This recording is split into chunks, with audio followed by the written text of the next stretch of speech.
Welcome to మన TV. ముందుగా headlines చూద్దాం. ఏపీ రాజకీయాల్లో కీలక పరిణామం. బీజేపీ అగ్రనాయకత్వంతో చంద్రబాబు పవన్ చర్చలు సఫలం. టీడీపీ జనసేన బీజేపీ పొత్తు కుదిరింది. ఢిల్లీ నుంచి అధికార ప్రకటన చేసిన కనకమేడల.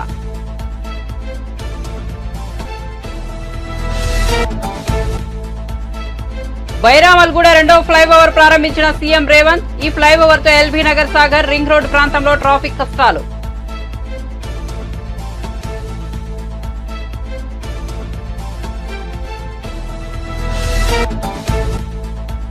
ఈసారి ఎన్నికలు క్యాస్ట్ వార్ కాదు, క్లాస్ వార్ అన్న విజయసాయిరెడ్డి. పెత్తందారులకు సీఎం జగన్ కు మధ్య యుద్ధమని పేర్కొన్న విజయసాయి.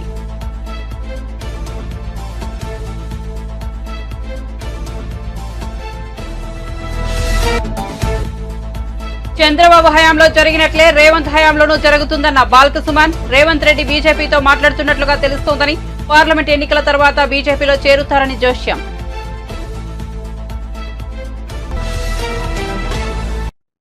ఇక వార్త వివరాల్లోకి వెళ్తే ఏపీ రాజకీయాల్లో గత కొంతకాలంగా ఎదురుచూస్తున్న పరిణామం నేడు వాస్తవ రూపం దాల్చింది.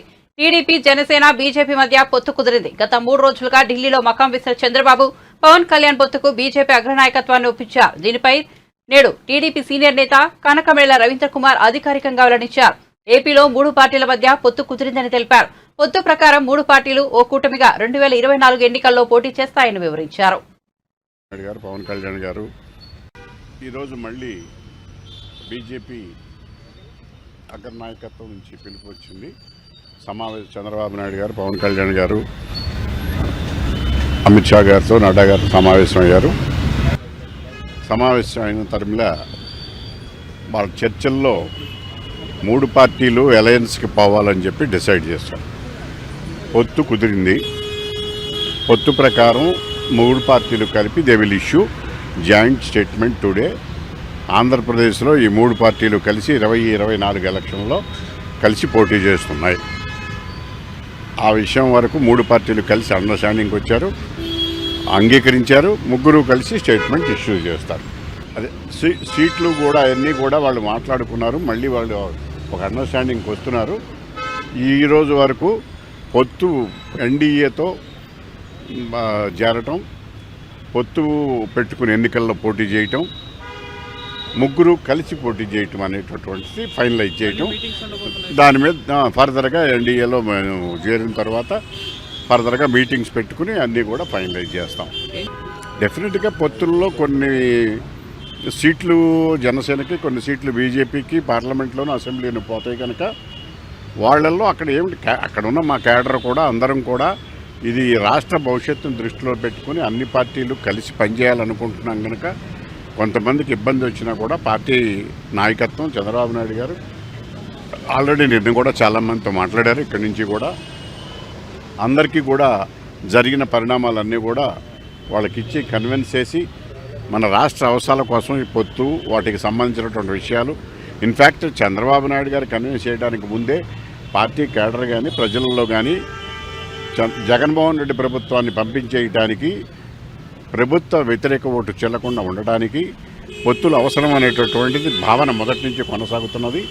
ఆ భావనకు అనుగుణంగా, ప్రజాభిప్రాయానికి అనుగుణంగా, పార్టీల యొక్క ఆలోచనకు అనుగుణంగా ప్రభుత్వ వ్యతిరేక ఓటు చెల్లకుండా ఈ 3 పార్టీలు కలిపి కంటెస్ట్ చేస్తున్నాయి కనుక దానికి అనుగుణంగా పార్టీ శ్రేణులందరూ కూడా పనిచేయాలని చెప్పేసి ఆల్రెడీ బాబు గారు చెప్పారు. అదే మేము కన్వే చేయడం జరుగుతుంది. విభేదాలు ఉండవు, అసంతృప్తి కొంత తాత్కాలికంగా కొంతమందికి ఉంటుంది. అయితే పరిస్థితులను అర్థం చేసుకుని అందరికీ కూడా అలాంటి అకామిడేట్ చేయలేనటువంటి నాయకులకు పార్టీలోనూ ప్రభుత్వంలోనూ సముచితమైన స్థానం కల్పించే విధంగా చంద్రబాబు నాయుడు గారు తెలుగుదేశం సంబంధించినంత వరకు మాట్లాడుతున్నారు. గెలుపు ప్రాతిపదిక తీసుకుని ఆ గెలుపు లక్ష్యంగా పెట్టుకుని సీట్లు నిర్ణయించుకోవడానికి 3 పార్టీలు అంగీకరించాయి. దానికి అనుగుణంగానే సీట్లు షేరింగ్ కూడా ఉంటుంది. అది చాలా ప్రాక్టికల్గా ఉంటుంది. అధికారం కోసం అనుకుంటే మేము అసలు పొత్తు పెట్టుకోవాల్సినటువంటి అవసరమే లేదు. అధికారం కాదు, ప్రజల ప్రయోజనాలు ముఖ్యం. రాష్ట్రాన్ని జగన్మోహన్ రెడ్డి పాలన నుంచి విముక్తి చేయటం ముఖ్యం. అందువల్ల అధికారం అనే సమస్య ఉత్పన్నం కాదు. అలా ఉంటే ఈ షేరింగ్లు, సీట్లు ఇవన్నీ ఉమ్మడిగా ప్రజలందరూ కూడా ప్రభుత్వ వ్యతిరేక ఓటు చెల్లకుండా జగన్మోహన్ రెడ్డిని దించాలని, ఈ ఆంధ్రప్రదేశ్ రాష్ట్రాన్ని కాపాడుకోవాలని భావిస్తున్నారు.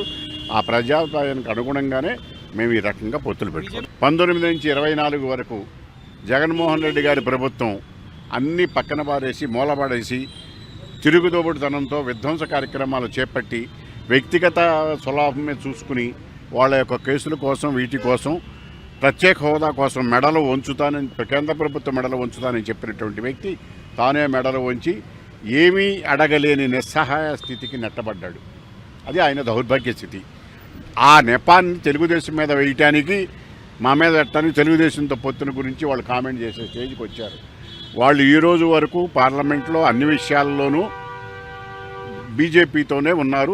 ప్రాక్టికల్గా అన్నీ బీజేపీతోనే సహకరించి పనిచేశారు కనుక దానిలో సెకండ్ థాట్ ఏమీ లేదు. ఈ విషయాలు మనం వాళ్ళు చేసేటటువంటి విషయాలు తెలుగుదేశం మీద పార్టీ మీద రుద్దటం అనేటటువంటిది కరెక్ట్ కాదు. 19 నుంచి 24 వరకు మేము చేసిన పనులు తిరగదోడారు తప్ప ఏమీ చేయలేదు. కేంద్ర ప్రభుత్వ నిధులకు కూడా రాష్ట్ర ప్రభుత్వం షేర్ హైదరాబాద్ లో మరో ఫ్లైఓవర్ అందుబాటులోకి రానుంది. ఎల్బీ నగర్ వద్ద బైరామలగూడ కూడలిలో నిర్మించిన వంతెనను శనివారం ముఖ్యమంత్రి రేవంత్ రెడ్డి ప్రారంభించారు. ఈ ఫ్లైఓవర్ తో LB Nagar, Sagar ring road ప్రాంతాలకు ట్రాఫిక్ కష్టాలు తగ్గనున్నాయి. ఎస్ఆర్డీపీలో భాగంగా 148.5 కోట్లతో సెకండ్ లెవెల్ వంతెనను నిర్మించారు. ఈ ఫ్లైఓవర్ శంషాబాద్ ఓవైసీ ఆసుపత్రి నుంచి బిఎన్ రెడ్డి నగర్, సాగర్ వైపు వెళ్లే వాహనాలకు, చింతాలకుంట చెక్పోస్ట్ అండర్ పాస్ నుంచి హయత్ నగర్ వెళ్లే వాహనాలకు ఉపయోగపడుతోంది. మహేందర్ రెడ్డి మనం తెలవంగానే వేలాదిగా ఇక్కడికి వచ్చి స్వాగతం పలికి అభిమానించి ముఖ్య పాత్ర పోషించడంతో పార్టీ పిసిసి అధ్యక్షుడిగా అవకాశం ఇచ్చింది. మీ అభిమానంతో మీరు అండగా నిలబడడంతో రాష్ట్రం నలుమూలల ప్రజా సమస్య మీద పోరాటం చేస్తే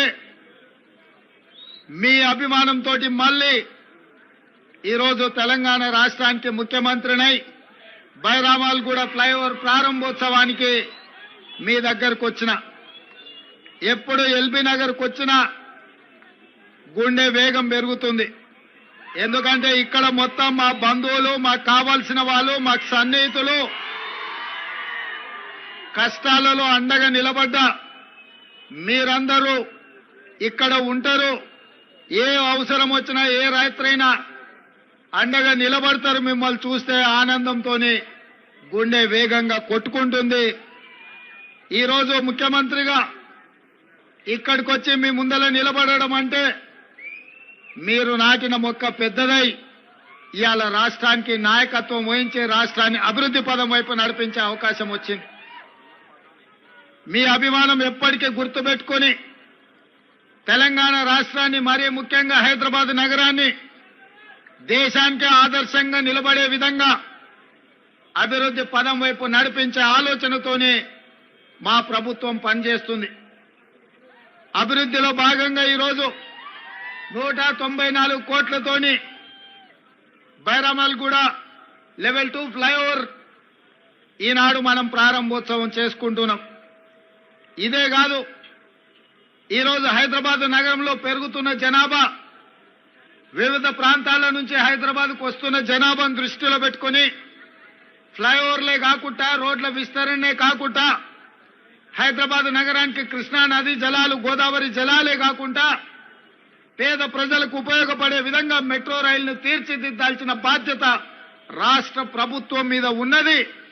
మరి ముఖ్యంగా ఉప్పల్, నాగోల్, ఎల్బీ నగర్, హయత్ నగర్, ఓవైసీ హాస్పిటల్ నుంచి చంద్రాయన్ గుట్ట, అక్కడి నుంచి అంతర్జాతీయ ఎయిర్పోర్ట్ వరకు మెట్రో రైలు నిర్మించాల్సిన బాధ్యత మా ప్రభుత్వం మీద ఉన్నది. అందుకే ఈరోజు నగరంలో పేదలు, అత్యధిక జనాభా ఉన్న ప్రాంతంలో మెట్రో రైలు నిర్మించాలని, గతంలో మెట్రో రైలు నిర్మించింది కాంగ్రెస్ అధికారంలో ఉన్నప్పుడు, ఈనాడు ఫేజ్ 2 మెట్రో రైలు కూడా నిర్మించాలని నాగోల్ నుంచి ఎల్బీ నగర్, ఎల్బీ నగర్ నుంచి ఓవైసీ హాస్పిటల్, ఓవైసీ హాస్పిటల్ నుంచి చాంద్రాయన్ గుట్ట, చాంద్రాయన్ గుట్ట నుంచి మైలార్దేవరపల్లి, అక్కడి నుంచి అంతర్జాతీయ ఎయిర్పోర్ట్ కు మెట్రో రైలు ప్రతిపాదనలని మనం పనులు మొదలు పెట్టుకుంటున్నాం. అదేవిధంగా ఎల్బీ నగర్ నుంచి హయత్ నగర్ వరకు మెట్రో రైలు మనం పొడిగించాలనుకుంటున్నాం. అదేవిధంగా బిహెచ్ఎల్ వైపు మియాపూర్ నుంచి బిహెచ్ఎల్ రామచంద్రాపురం వైపు మనం మెట్రో రైళ్లు పొడిగించాలని ఇవాళ నిర్ణయం తీసుకున్నాం. తెలంగాణలో స్కిల్ కేంద్రాల ఏర్పాటుపై టాటా టెక్నాలజీస్తో తెలంగాణ ప్రభుత్వం ఒప్పందం కుదుర్చుకుంది. ఇందుకు సంబంధించి ఎంఓయూపై టాటా ప్రతినిధులు, ప్రభుత్వ ప్రతినిధులు సంతకాలు చేశారు.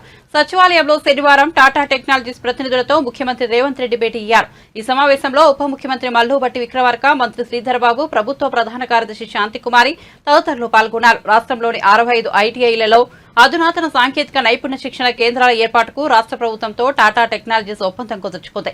రాష్ట్రంలోని ప్రభుత్వ ఐటీఐలను అడ్వాన్స్డ్ టెక్నాలజీ సెంటర్లుగా అప్గ్రేడ్ చేయనుంది. ప్రభుత్వ భాగస్వామ్యంతో ఈ కొత్త ప్రాజెక్టును చేపడుతోంది. 9 లాంగ్ టర్మ్, 23 షార్ట్ టర్మ్ కోర్సులను నిర్వహించనుంది. అలాగే నైపుణ్యాలు పెంచేలా బ్రిడ్జ్ కోర్సులు నిర్వహించనుంది. 2024-25 విద్యా సంవత్సరం నుంచి ఈ ప్రాజెక్టు అమలు కానుంది.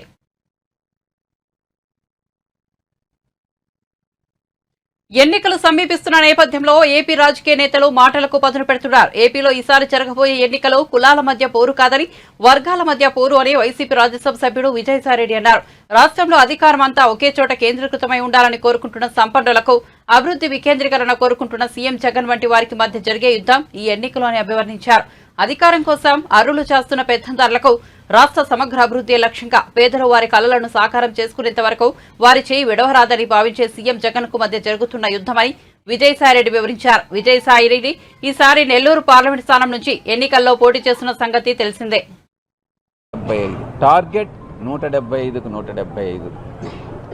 మా యొక్క టార్గెట్ 25 పార్లమెంట్ స్థానాలకు 25 పార్లమెంట్ స్థానాలు. ఆ లక్ష్యంతో ముందుకెళ్తా ఉన్నాం. తప్పకుండా మా యొక్క లక్ష్యాన్ని మేము సాధిస్తామన్నటువంటి విషయంలో ఎటువంటి సందేహం లేదు. ఈ వై నాట్ 175 అన్నటువంటిది ఈ యొక్క సిద్ధం మహాసభలో కూడా ప్రదర్శించడం జరుగుతుంది. మాకు ఆ నమ్మకం ఉంది. ఆ నమ్మకంతో ప్రజల్లోకి వెళ్తున్నాం. ప్రజలకు చేసి చూపించిన తర్వాత ప్రజల వద్దకు మళ్ళీ మేము వెళ్తా ఉన్నాం. రాబోయేటటువంటి 5 సంవత్సరాల కాలంలో మరింత మెరుగైనటువంటి, మరింత సుపరిపాలన ఇవ్వాలన్నటువంటి ఒక దృఢ నిశ్చయంతో మేము ముందుకెళ్తున్నాం అన్నటువంటి విషయాన్ని తెలియజేస్తూ సెలవు తీసుకుంటున్నాను. అంతేనా? ఎంతమంది వచ్చారు? 60,000 మంది వచ్చారు. పెడతానంటున్నాడా? మొన్న పెట్టిన దానికి 10 లక్షలు అని చెప్తే 60,000 కూడా రాలేదు. మీరు చూశారు కదా ఎన్ని కుర్చీలు ఖాళీగా ఉన్నాయి, ఎంతమంది వచ్చారన్నటువంటిది. 10 లక్షలు అని చెప్తే 60,000 కూడా రానటువంటి సందర్భం. ఇది ప్రజల్లో తెలుగుదేశం పార్టీకి ఉన్నటువంటి స్పందన.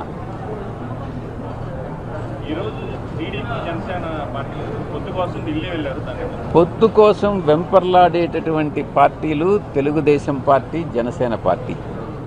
వైఎస్ఆర్ కాంగ్రెస్ పార్టీ ఈ మొట్టమొదట మా అధినాయకుడు నిర్ణయించినటువంటి ప్రకారం ఎవరితో పొత్తులు పెట్టుకునేటటువంటి పరిస్థితి లేదు. అటువంటిది చెయ్యదు. ఒంటరిగానే పోరాడతాం, ఒంటరిగానే అధికారంలోకి వస్తాం. మేము ఏ పార్టీతో పొత్తులు పెట్టుకునేటటువంటి ప్రసక్తి లేదు.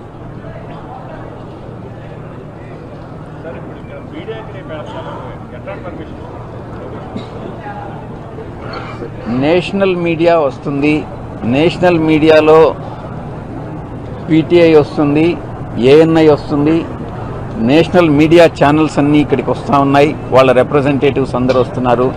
లోకల్ మీడియా అంతా కూడా విజయవాడ నుంచి, హైదరాబాద్ నుంచి కూడా లోకల్ మీడియా, తెలుగు మీడియా మిత్రులందరూ కూడా వస్తున్నారు. వాళ్ళందరికీ కూడా అరేంజ్మెంట్స్ అన్నీ కూడా ప్రాపర్గా చేయడం జరుగుతుంది. మీడియా నుంచి, నేషనల్ మీడియా నుంచి కూడా ఆసక్తి కనపరుస్తున్నారు. చాలామంది నేషనల్ మీడియా మిత్రులందరూ కూడా అడగడం జరిగింది. సిద్ధం మహాసభ ఇంత గ్రాండ్ సక్సెస్ మహాసభలు ఇంత గ్రాండ్ సక్సెస్ నాణ్యమైన క్యాన్సర్ నివారణ సేవలు ఉచితంగా అందించడం గర్వంగా ఉందని టీడీపీ ప్రధాన కార్యదర్శి నారా లోకేష్ అతీవని బ్రాహ్మణి అన్నారు. మంగళగిరి నియోజకవర్గంలో లోకేష్ నేతృత్వంలో బసవతారకం ఇండో అమెరికన్ క్యాన్సర్ ఆసుపత్రి ఏర్పాటు చేసిన ఉచిత క్యాన్సర్ నిర్ధారణ శిబిరాన్ని ఆమె ప్రారంభించారు.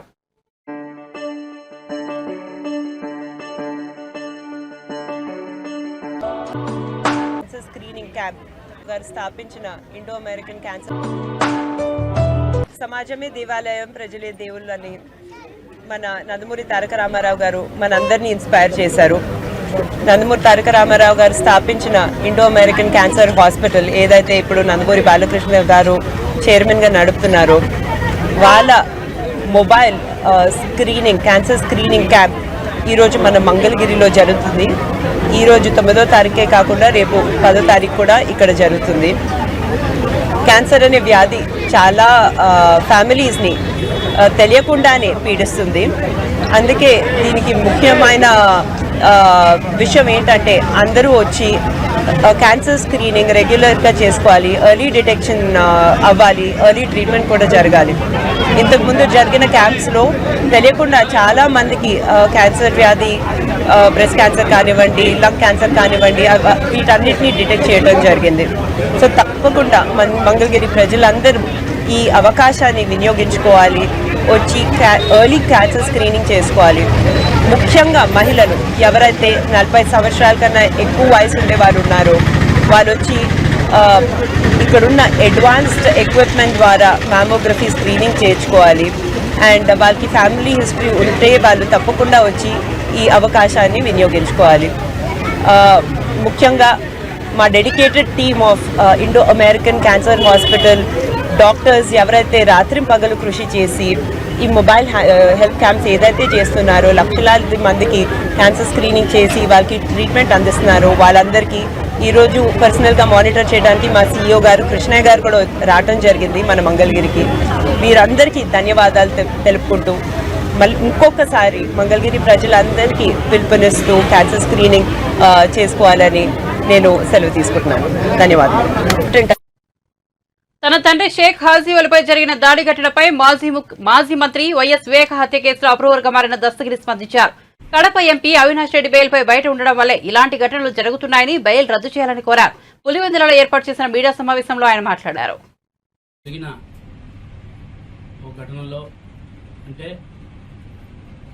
నిన్న శివరాత్రి కావడం, నిన్న సాయంత్రం 7-8 ఆ ప్రాంతంలో మా నాన్నైన హాజీవలి అక్కడ శివరాత్రి ఏదో ఉత్సవాలు ఏదో జరుగుతాయని అక్కడికి వెళ్ళడం జరిగింది. అక్కడికి వెళ్ళిన తర్వాత భోజనం చేసేదానికి నడుచుకుంటూ వెళ్తూ ఉంటే అక్కడ ఫుల్లుగా తాగిన వైసీపీ అనుచరులైన ముగ్గురు అక్కడికి వెళ్ళి, దస్తగిరి అనేవాడు మీ కొడుకేనా, వాడు మా అన్న జగన్ మీద పోటీ చేసేంత మగోడవాడు, నిన్ను వాడిని అందరినీ చంపుతాము చూసుకో అని చెప్పి ఒక కత్తితో దాడి చేయడం జరిగింది.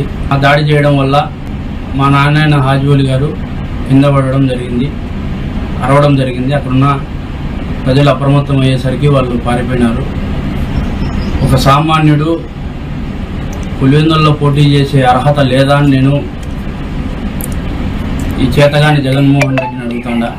జగన్మోహన్ రెడ్డి ఓడిపోయే పరిస్థితి ఉంటుంది కాబట్టి, అతను తలెత్తుకోలేని తిరగలేని పరిస్థితి ఉంటుంది కాబట్టి దానికి భయభ్రాంతులకు గురైన జగన్ రెడ్డి, అవినాష్ రెడ్డి వీళ్ళందరూ కూడా ఈ పన్నాగాలు పన్నుతూ ఉన్నారు.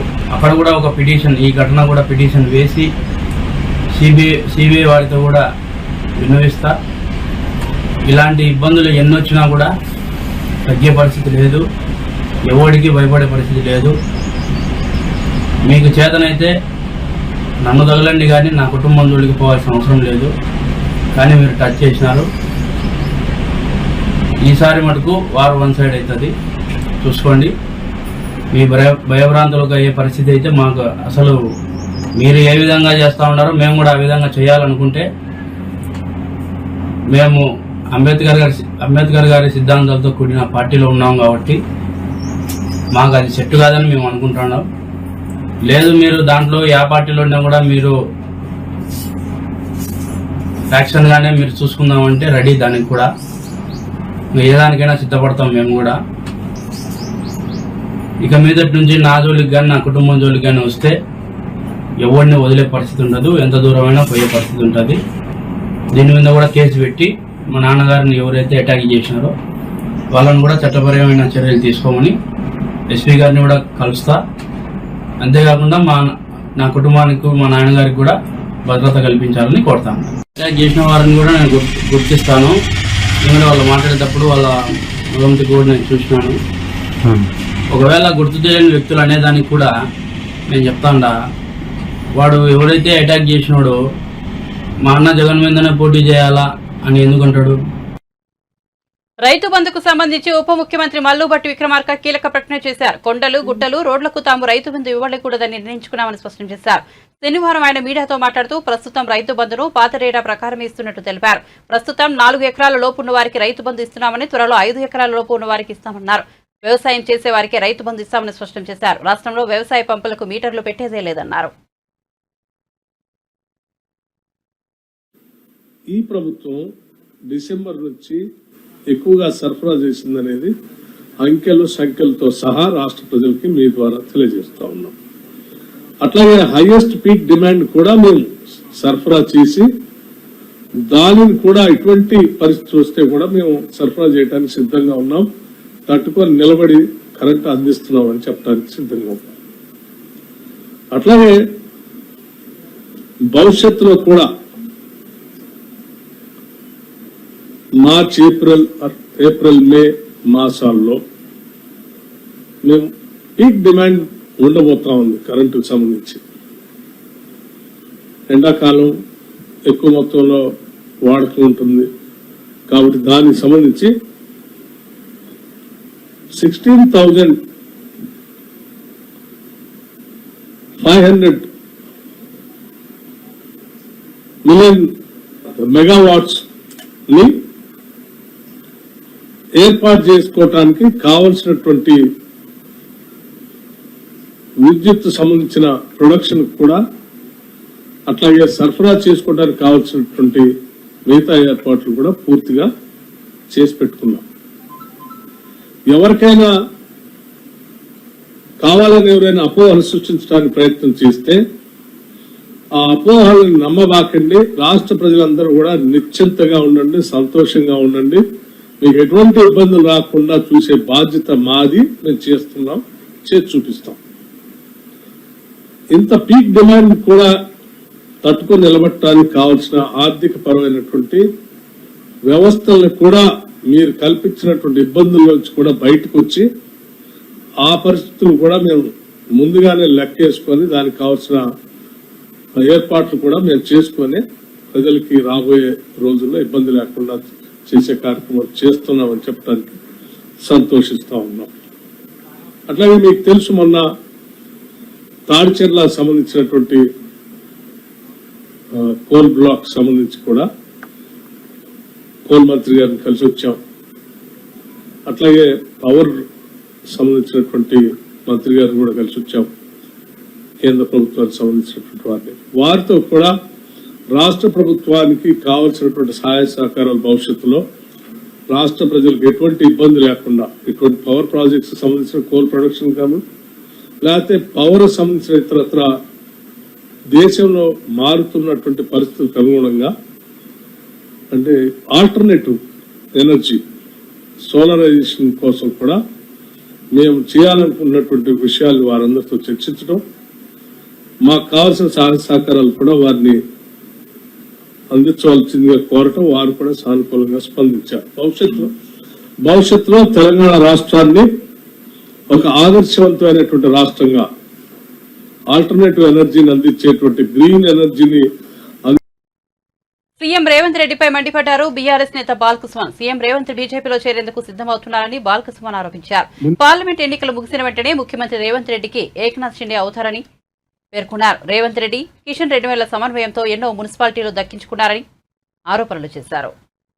సంఘటన చూస్తే దానికి సంబంధించి మనకు స్పష్టంగా అర్థం చేసుకున్న వాళ్ళందరికీ అన్ని విషయాలు అర్థమైపోయినాయి. నిన్నట్టు ఈ రేవంత్ రెడ్డి గారి గురువు మాజీ ముఖ్యమంత్రి చంద్రబాబు నాయుడు నిన్న గురు శిష్యుల భేటీ 2 గంటల పాటు జరిగింది. ఇక్కడ బేగంపేట ఎయిర్పోర్ట్ లో ఇద్దరు గురు శిష్యులు సుమారు 2 గంటల పాటు కలిసి మాట్లాడుకున్నారు. దీంట్లో అన్ని విషయాలు మాట్లాడుకున్నారు. మొన్న మోడీ గారితో రేవంత్ రెడ్డి మాట్లాడిండు, నిన్న చంద్రబాబు గారు రేవంత్ రెడ్డి వీళ్ళిద్దరు మాట్లాడుకున్నారు. ఇవాళ పోయి చంద్రబాబు నాయుడు గారు అమిత్ షాని కలిసి అన్ని బ్రీఫ్ చేసి అన్ని అయిపోయినాయి, అన్ని మాట్లాడుకున్నారు. గురువు స్పష్టంగా బీజేపీలోకి చెప్పిండట, రేవంత్ రెడ్డి నా శిష్యుడే, నేను తీసుకుని వస్తాను ఎట్లయితే చెప్పినా ఆయన కూడా మీకు ఆల్రెడీ వస్తానని చెప్పింది కదా, డీల్ ఓకే అని చెప్పి చంద్రబాబు నాయుడు భారతీయ జనతా పార్టీ అగ్రనాయకత్వానికి అధిష్టానానికి చెప్పినట్టుగా మనకు తెలుస్తా ఉంది. ఈయన ఎంత దగ్గర అనేది రేవంత్ రెడ్డి చంద్రబాబు నాయుడు గురు శిష్యులు ఎంత దగ్గర అనేది మనందరూ కూడా తెలుసు. ఎందుకంటే ఇక్కడ తెలంగాణలో మొన్న అసెంబ్లీ ఎన్నికల సందర్భంలో చంద్రబాబు నాయుడుకు సంబంధించినటువంటి తెలుగుదేశం పార్టీ పోటీ చేయకుండా మొత్తం కాంగ్రెస్ పార్టీకి సహకరించింది. దానికి ప్రతిఫలంగా మాజీ ఆనాడు ఉన్నటువంటి ప్రస్తుతం ఈనాడు మంత్రులుగా ఉన్నటువంటి ఆనాడు తెలుగుదేశంలో ఉండి ఇవాళ కాంగ్రెస్ పార్టీ మంత్రిగా ఉన్నటువంటి తుమ్మల నాగేశ్వరరావు గారు ఏకంగా తెలుగుదేశం పార్టీ ఆఫీస్కు థ్యాంక్స్ చెప్పించింది. అదేవిధంగా వాళ్ళ మంత్రి ఉన్నటువంటి పొంగులేటి శ్రీనివాసరెడ్డి గారు కూడా ఏకంగా పార్టీ ఆఫీస్కు థ్యాంక్స్ చెప్పింది. అంటే కాంగ్రెస్ పార్టీ మంత్రులు తెలుగుదేశం పార్టీ ఆఫీస్కు పోయి కృతజ్ఞతలు చెప్పారంటే ఈ తెలుగు కాంగ్రెస్ బంధం ఎంత గట్టిగా మొన్న అసెంబ్లీ ఎన్నికల్లో పనిచేసిందో ఈ గురు శిష్యుల బంధం ఇది ఒక ఉదాహరణ. ఆ గురువు ఆజ్ఞ మేరకే గతంలో 2014లో మేము ప్రభుత్వంలోకి వచ్చిన తర్వాత తదనంతరం ఎమ్మెల్సీ ఎన్నికలు వస్తే మా ప్రభుత్వాన్ని పడగొట్టడానికి గురువు ఆదేశానుసారమే ఆనాడు ఈ రేవంత్ రెడ్డి మా స్టీఫెన్సన్ ఎమ్మెల్యే ఇంటికి నోట్ల కట్టలతో పోయి ఆనాడు మా ఎమ్మెల్యేలను కొనుగోలు చేసి తెలంగాణలో ప్రభుత్వాన్ని పడగొట్టాలనేటటువంటి కుట్ర కూడా చేసిండు. గురువు ఆదేశాల మేరకే ఆనాడు తెలంగాణ ఉద్యమం జరుగుతున్నటువంటి సందర్భంలో 2014 ముందు తెలంగాణ ఉద్యమం జరుగుతున్నటువంటి సందర్భంలో కరీంనగర్లో జరుగుతున్నటువంటి తెలుగుదేశం పార్టీ సభకు హైదరాబాద్కి వెళ్లి గురువు ఆదేశం మేరకు రైఫిల్ పట్టుకుని బయలుదేరింది రేవంత్ రెడ్డి. తుపాకీ పట్టుకుని ఆనాడు బయలుదేరింది. అంటే చంద్రబాబు నాయుడు ఎంత చెప్తే రేవంత్ రెడ్డి అనేటటువంటి వ్యక్తి అంత చేస్తాడనడానికి ఇవి కొన్ని ఉదాహరణలు. సో ఇవాళ ఈ గురు శిష్యుల బంధం బ్రహ్మాండంగా గట్టిగా భారతీయ జనతా పార్టీ కోసం కలిసికట్టుగా ఎన్నికలకు ముందు చంద్రబాబు నాయుడు పార్లమెంట్ ఎన్నికలకు ముందు, పార్లమెంట్ ఎన్నికల తర్వాత రేవంత్ రెడ్డి చేరడం అనేటటువంటిది ఆల్రెడీ జరిగిపోయింది. నేను తెలంగాణ ప్రజలకు కూడా విజ్ఞప్తి చేస్తూ ఉన్నా, మళ్ళొక్కసారి మిమ్మల్ని అందరినీ కూడా ఆలోచించమని కోరుతా ఉన్నా. ఇలాంటి చంద్రబాబు నాయుడు పాలనకు వ్యతిరేకంగా మనం ఆనాడు పోరాటం చేసి 2004 వరకు ఆనాడు మనం కష్టపడ్డామో ఆ ఇబ్బంది పడ్డ రోజులను ఒక్కసారి గుర్తు తెచ్చుకోమని కోరుతా ఉన్నా. సేమ్ ఇవాళ మళ్ళీ అవే రోజులు కనబడతా ఉన్నాయి. ఆనాడు చంద్రబాబు నాయుడు ముఖ్యమంత్రి ఉన్నటువంటి సందర్భంలో బోర్లలో నీళ్లు ఎండకపోయినాయి, చెరువులలో నీళ్లు లేవు, చెక్ డ్యాంలలో నీళ్లు లేవు, వాగులలో నీళ్లు లేవు, మంచినీళ్లు లేవు, అనేక రకాలైనటువంటి ఇబ్బందులు, పోలీసుల వేధింపులు, కక్ష సాధింపు చర్యలు, ఒక రకమైనటువంటి భయానక వాతావరణంలో దుర్భరమైనటువంటి పరిస్థితుల్లో ఉన్నటువంటి తెలంగాణను ఆనాడు చంద్రబాబు నాయుడు ముఖ్యమంత్రి ఉన్నప్పుడు 2004 ముందు మనం చూసినాం. మళ్ళీ వాళ్ళ చంద్రబాబు నాయుడు శిష్యుడు రేవంత్ రెడ్డి ముఖ్యమంత్రి ఉన్నటువంటి ఈ సందర్భంలో కూడా మళ్ళీ తెలంగాణలో అటువంటి పరిస్థితులే వచ్చినాయి. ఈ గురు శిష్యుల బంధం, ఈ సంబంధం ఆ పాలనను మళ్ళా తెలంగాణలో కంటిన్యూ చేస్తూ ఉంది. కాబట్టి నేను ప్రజలందరినీ కూడా ఆలోచించమని కోరుతా ఉన్నా. ఈ కాబోయే ఏక్నాథ్ షిండే, కాబోయే హిమంత్ బిశ్వ శర్మ నాయకత్వంలోని కాంగ్రెస్ పార్టీ ఖచ్చితంగా పార్లమెంట్ ఎన్నికల తర్వాత ఈ రేవంత్ రెడ్డి ఆ పాత కాంగ్రెస్ వాళ్ళందరినీ విడిచిపెట్టి ఈయనకు సంబంధించినటువంటి మనుషులను తీసుకొని భారతీయ జనతా పార్టీలో చేరడానికి డీల్ అంతా ఓకే అయిపోయింది. కాబట్టి ఇప్పటికైనా ఈయన నైజాన్ని, ఈయన నిజ నందమూరి తారక రత్న తమ మధ్య లేకపోవడం బాధాకరమని ఆయన తండ్రి మోహనకృష్ణ విచారం వ్యక్తం చేశారు. తిరుమల శ్రీవారిని మోహనకృష్ణ తారక రత్న సోదరి మోహన రూప దర్శించుకున్నారు. తారక రత్న జ్ఞాపకార్థం టీటీడీ అన్నదానం కోసం 15 లక్షల విరాళం అందించారు. అనంతరం తరిగొండ వెంగమాంబ భవనంలో భక్తులకు భోజనం వడ్డించారు. ఈరోజు మా అబ్బాయి తారక రత్న గారి అప్పుడే సంవత్సరం గడిచిపోయింది. చాలా విచారకరం. ఇక్కడ ఆయన ఆర్థిక క్రతువు ఇక్కడ చేయడానికి కారణం ఏంటంటే దేవుడి సన్నిధిలో, అలాగే మా నాన్నగారి చేతుల మీదుగా ప్రారంభించబడిన అంటే 1985లో నిత్య అన్నదాన పథకం ఆయన ప్రారంభించారు. ఆయన చేతుల మీదుగా స్థాపించబడింది. సో అటు దేవుడి ఆశీస్సులు, ఇటు ఆయన తాతగారి ఆశీస్సులు, మా నాన్నగారి ఆశీస్సులు ఆయన మీద ఎల్లప్పుడూ ఉండాలని ఇక్కడి ఆయన స్టార్ట్ చేసిన అన్నదాన పథకంలో అందరికీ భక్తులకి తారక రత్న గారి పేరు మీద అన్నదానం చేయటం జరిగింది. బులెటిన్ ముగించే ముందు హెడ్లైన్స్ మరోసారి చూద్దాం. ఏపీ రాజకీయాల్లో కీలక పరిణామం. బీజేపీ అగ్రనాయకత్వంతో చంద్రబాబు పవన్ చర్చలు సఫలం. టీడీపీ జనసేన బీజేపీ పొత్తు కుదిరింది. ఢిల్లీ నుంచి అధికారిక ప్రకటన చేసిన కనకమేడల.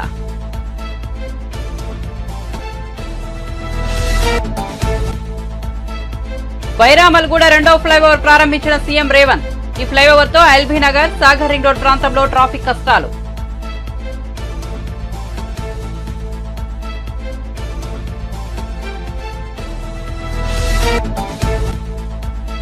ఈసారి ఎన్నికలు క్యాస్ట్ వార్ కాదు క్లాస్ వార్ అన్న విజయసాయిరెడ్డి. పెత్తందారులకు సీఎం జగన్ కు మధ్య యుద్ధమని పేర్కొన్న విజయసాయి.